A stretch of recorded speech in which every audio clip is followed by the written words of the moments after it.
Hello, beautiful souls. Welcome back to another episode of Level Up with Gal. I appreciate you so much. Make sure you hit that subscribe button so you never miss any new episodes. So today we're going to talk about how to know if something's still triggering you, and then how to know how to work through that trigger. A lot of times in our life, the world, life, our lives are so busy, go, right? Next thing. Right? And we're just like, nothing bothers me, whatever. I got to move on to the next thing. Or we throw a quick Band-Aid on that bad boy, that whatever happened, that situation, that wound. And then we hurry up and move to the next thing. And we're like, oh my gosh, right? There's never enough time in a day. And we have so much to do. And we have so many emotions. And we're so stressful. Does that sound familiar? Can you relate to that feeling? Because I know exactly how you feel. So how do you know if something is triggering you or not? Let's start there. Real simple.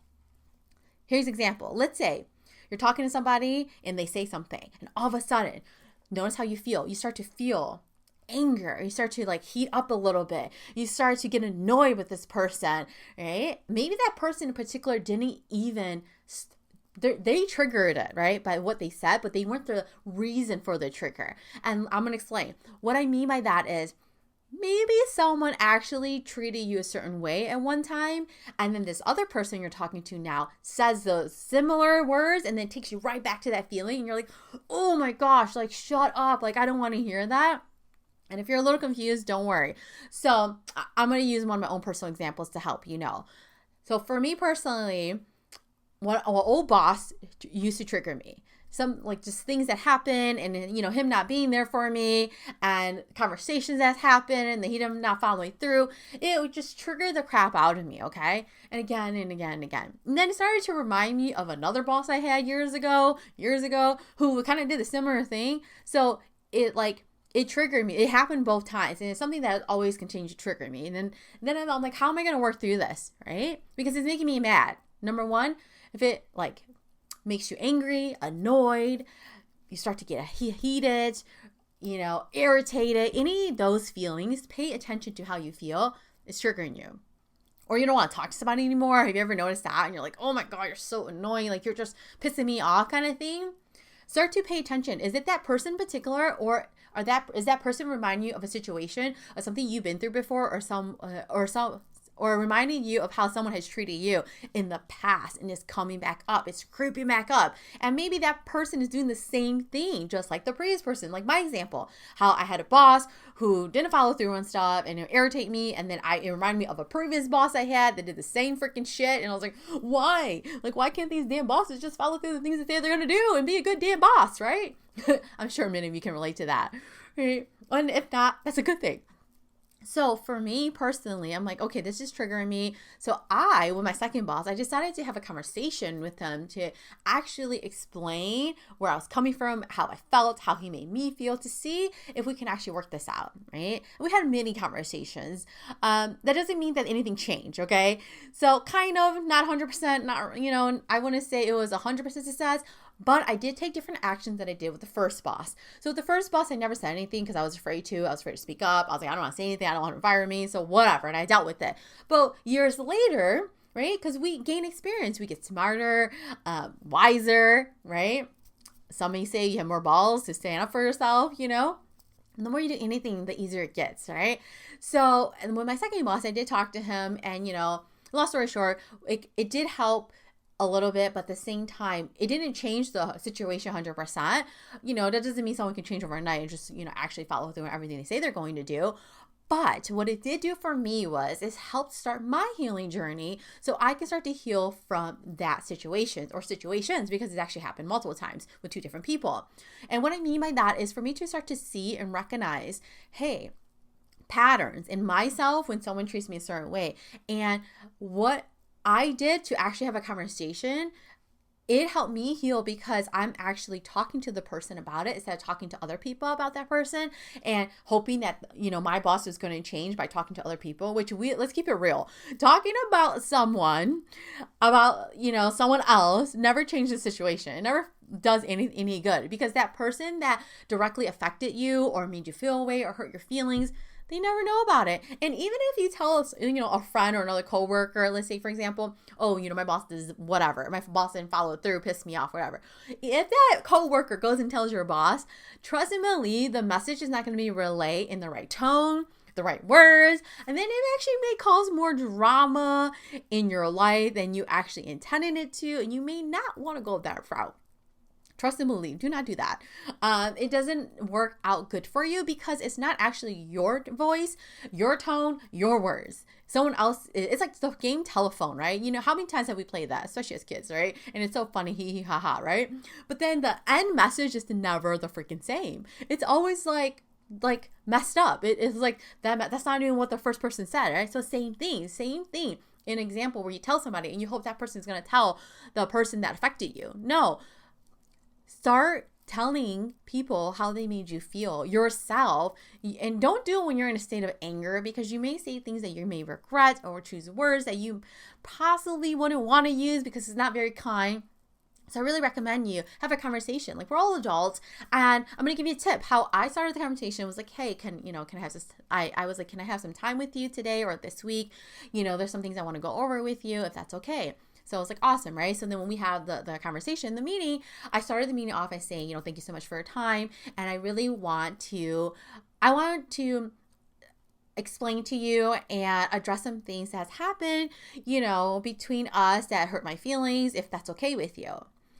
Right? So I took that kind of approach, right, where I asked permission instead of being like, oh my gosh, you fucking pissed me off and you said you were going to do this and you didn't do it. And so you see how the tone is like, woo, super high and like super mad, versus staying like neutral and more calm. And the person on the receiving end is going to be more open to actually hearing you out.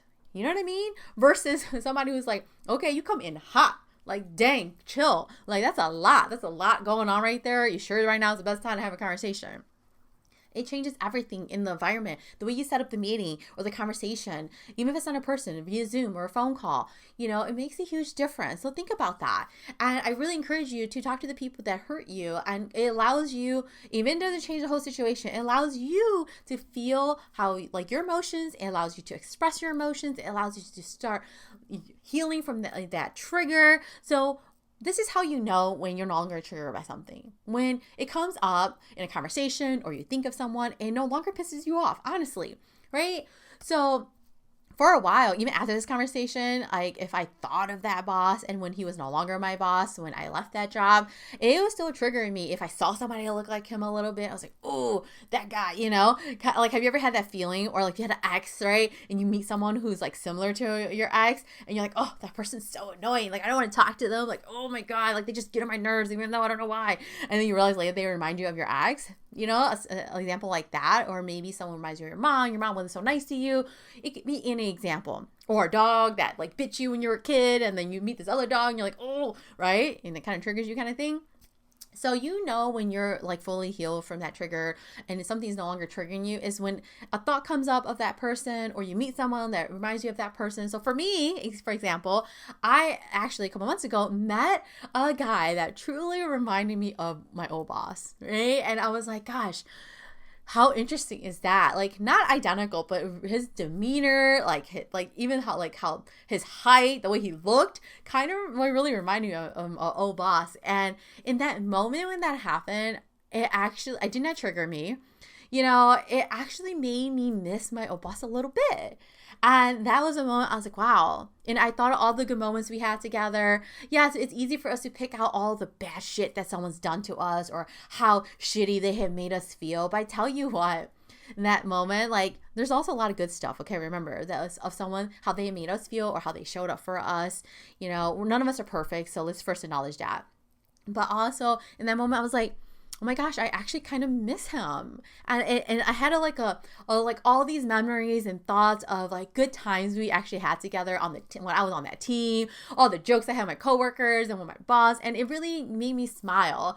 And in that moment, I realized like I have fully forgiven him or any way he's made me feel. And I also realized that the reason why I was still triggered previously was because I didn't fully forgive him, right? It doesn't mean you forget how someone made you feel or situations that you were in, but now I start to look at it, and you can start to look at it as well.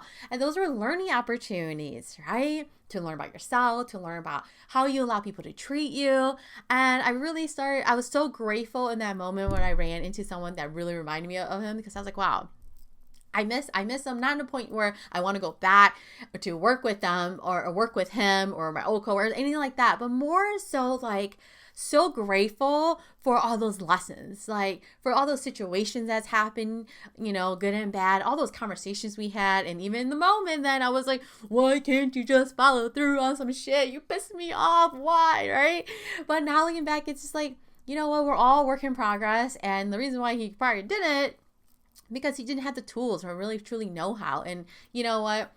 It's not for me to hold that against someone. And, you know, sometimes I don't follow through on some stuff, not intentionally, but I'm work in progress as well. So give people a little bit of grace and start to realize what really triggers you and what doesn't trigger you. And then when it doesn't trigger you anymore, be like, give yourself that credit. Like, damn, I'm no longer mad at that person or that situation, and then you're gonna see you're be filled with gratitude and appreciation, because that's what really happened in my heart and how I felt. So I was like, wow, if I didn't go through all that shit and, you know, all those triggers, I wouldn't know what I know now, and I wouldn't be so like appreciative, right?